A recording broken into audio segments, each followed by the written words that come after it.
जय भीम, नमस्कार, आदाब, सत श्री अकाल। मैं वीरेंद्र सिंह और आप देख रहे हैं एसएम न्यूज। बहन कुमारी मायावती ने कल घोषणा की है कि उनका उत्तराधिकारी बहुजन समाज का होगा, अनुसूचित जाति का होगा, उनसे 20-25 साल छोटा होगा। और साथ में यह भी घोषणा की है कि उत्तर प्रदेश में जब सरकार बनेगी तो पिछड़े समाज के लोगों को 52% आरक्षण देने की व्यवस्था की जाएगी।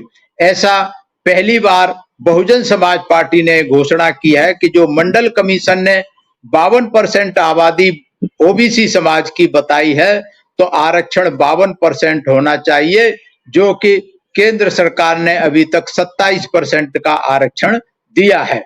तो आरक्षण का आधार जो है 1931 की जनगणना है।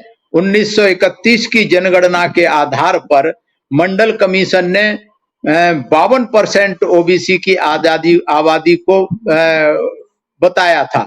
लेकिन अगर आज ये जनगणना की जाए तो आबादी 52% से ज्यादा है, कहीं एससी एसटी की भी और ओबीसी की भी आबादी ज्यादा होगी। और इस कारण 1931 के बाद आज तक जातिवार गणना नहीं की गई और जितनी भी नीति या योजनाएं बनती हैं 1931 को आधार बना करके बनती रही हैं। इसलिए जनगणना करंट उसमें होना बहुत जरूरी है, जाति के आधार पर होनी चाहिए। पिछली जनगणना में उन्होंने शेड्यूल्ड कास्ट और शेड्यूल्ड ट्राइब की जाति के हिसाब से, शेड्यूल्ड कास्ट और शेड्यूल्ड ट्राइब की खाली जात के हिसाब से नहीं गणना कराई थी, लेकिन उसके आंकड़े जो हैं इन्होंने प्रकाशित नहीं किए। और इन्होंने कहा केंद्र सरकार ने कि जो जनगणना कराई गई थी पहले, उसमें शायद 9 करोड़ या 9 करोड़ गलतियां बताई थी, जिसमें से कुछ सुधार ली गई हैं और अभी भी बहुत सारी गलतियां बची हुई हैं, जिस कारण उस जनगणना की रिपोर्ट को स्वीकार नहीं किया जा सकता। तो ये सिर्फ अटकलबाजी है, साइड ट्रैक करने की चीजें हैं कि जब बाकी जनगणना सही हो सकती है तो जातिवाद जनगणना क्यों नहीं सही हो सकती। तो कुल मिला के बात यह है कि सरकार जनगणना कराना नहीं चाहती, क्योंकि अगर जाति के हिसाब से जनगणना कराएगी तो फिर एससी एसटी ओबीसी मिला के 85% से ज्यादा हो जाएंगे, हो सकता है 90% हो जाए। तो इसलिए फिर जब ये हो जाएंगी तो फिर सारा आरक्षण, सारी जो नीतियां और योजनाएं हैं उस जनसंख्या के आधार पर इनको बनानी पड़ेंगी। आरक्षण भी जनसंख्या के आधार पर इनको देना पड़ेगा। तो उत्तर प्रदेश में इसकी शुरुआत कर दी है। उत्तर प्रदेश के जो प्रदेशाध्यक्ष हैं उन्होंने घोषणा की है कि बहुजन समाज पार्टी की अगर सरकार बनेगी तो 52% ओबीसी के आरक्षण की व्यवस्था की जाएगी। और ये सिर्फ घोषणा ही नहीं है, उत्तर प्रदेश में जब पहले बहुजन समाज पार्टी की सरकार बनी थी उस समय भी ओबीसी को सबसे पहले आरक्षण उत्तर प्रदेश में बहन कुमारी मायावती की सरकार में 1995 में दिया गया था। जो ओबीसी के सर्टिफिकेट होते हैं उनकी भी शुरुआत बहन कुमारी मायावती ने की थी उत्तर प्रदेश में। और माइनॉरिटी में जो ओबीसी के लोग होते हैं उनको भी मंडल कमीशन के तहत, रिजर्वेशन के तहत उनको भी रिजर्वेशन और जो जाति प्रमाण पत्र है ओबीसी के, वो बहुजन समाज पार्टी ने देने ही शुरू किए थे, उससे पहले किसी पार्टी ने नहीं दिए थे। तो इसलिए बहुजन समाज पार्टी जो कहती है वो करती है, जो करती है वो कहती है, झूठे सच्चे वादे नहीं करती। और इसलिए बहुजन समाज पार्टी ने अगर ये घोषणा की है तो ये मात्र चुनावी घोषणा नहीं है। अगर सरकार बनती है तो बहन कुमारी मायावती निश्चित रूप से इसको लागू करने की भरसक कोशिश करेंगी, प्रयत्न करेंगी। पहले भी आरक्षण इनको दिया, शेड्यूल्ड कास्ट ओबीसी का जो आरक्षण था, जो बैकलॉग पड़ा हुआ था वो कोटा पूरा किया। प्रमोशन में जो बैकलॉग पड़ा हुआ था वो कोटा पूरा किया, उसके लिए विशेष अभियान चलाए गए।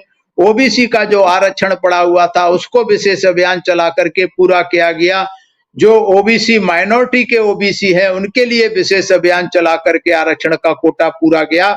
और इसके अलावा देश में पहली बार सामान्य लोग विद्यार्थियों को भी, सामान्य अभ्यर्थियों को भी 10% आरक्षण की व्यवस्था बहन कुमारी मायावती ने देश में पहली बार की।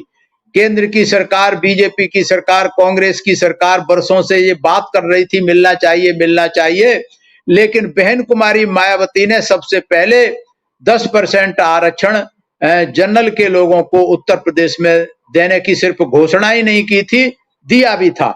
और सिर्फ सरकारी नौकरियों में नहीं, प्राइवेट जो क्षेत्र हैं उनमें भी ये आरक्षण की व्यवस्था की थी। उसको देखते हुए जो अभी बीजेपी की सरकार ने थोड़े दिन पहले जो आरक्षण 10% दिया है, उसके बाद दिया गया है कि कहीं मायावती को इसका बेनिफिट ना मिल जाए, चुनावी बेनिफिट, इसलिए उन्होंने, केंद्र सरकार ने भी बाद में इसकी घोषणा की है। तो इसलिए ये बहुत महत्वपूर्ण है कि ओबीसी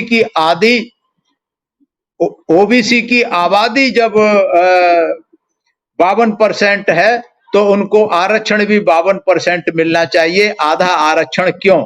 ये सब सरकार की सोची समझी चाल होती है कि मंडल कमीशन लागू, पहली बात तो मंडल कमीशन 1980 में रिपोर्ट आ गई थी और 1990 में लागू किया गया, रद्दी की टोकरी में डाले रखा। और वो भी साहब कांशीराम ने जब पूरे देश में आंदोलन चलाया था कि मंडल कमीशन लागू करो वरना कुर्सी खाली करो, जब पूरे देश में ये आंदोलन चलाया गया था, पार्लियामेंट का घेराव किया गया था और पार्लियामेंट पर अनवरत धरना दिया गया था, तो मजबूर होकर के बीपी सिंह को साहब कांशीराम ने वार्निंग दी थी कि अगर मंडल कमीशन लागू नहीं किया तो तुम्हारी कुर्सी जो है खतरे में पड़ जाएगी, और कुर्सी की एक टांग खींच दी थी साहब कांशीराम ने।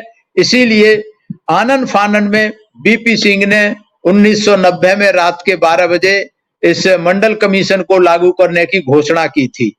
मर्जी से वो भी नहीं की थी, मजबूरी में की थी, और वो भी आधा अधूरा, सिर्फ नौकरी में किया। पढ़ाई में आरक्षण भी होना चाहिए था, मंडल कमीशन में तो सब जगह आरक्षण की बात थी, लेकिन वो सिर्फ नौकरी में किया, तो ये आधा अधूरा आरक्षण दिया।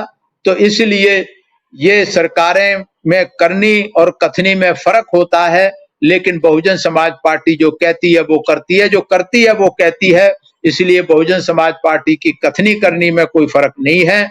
बहन कुमारी मायावती ने ये घोषणा की है, तो निश्चित रूप से जब सरकार बनेगी तो इसके लिए पूरी तरीके से, पूरी ईमानदारी निष्ठा के साथ काम किया जाएगा, ऐसा मुझे पूरा विश्वास है। और बहुजन समाज पार्टी की जब सरकार बनी तो ओबीसी समाज के लिए बहुत सारे काम किए गए। बहुत लंबी लिस्ट है ओबीसी समाज के लिए, जो पहले कभी किसी सरकार ने नहीं किए थे।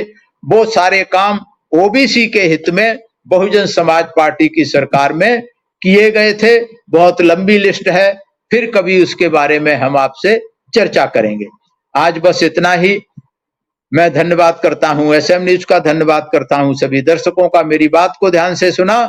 और अगर आपको ये वीडियो पसंद आया है तो कमेंट्स के द्वारा आप अपनी सहमति असहमति जरूर बताएं, और इसको ज्यादा से ज्यादा शेयर करें, लाइक करें।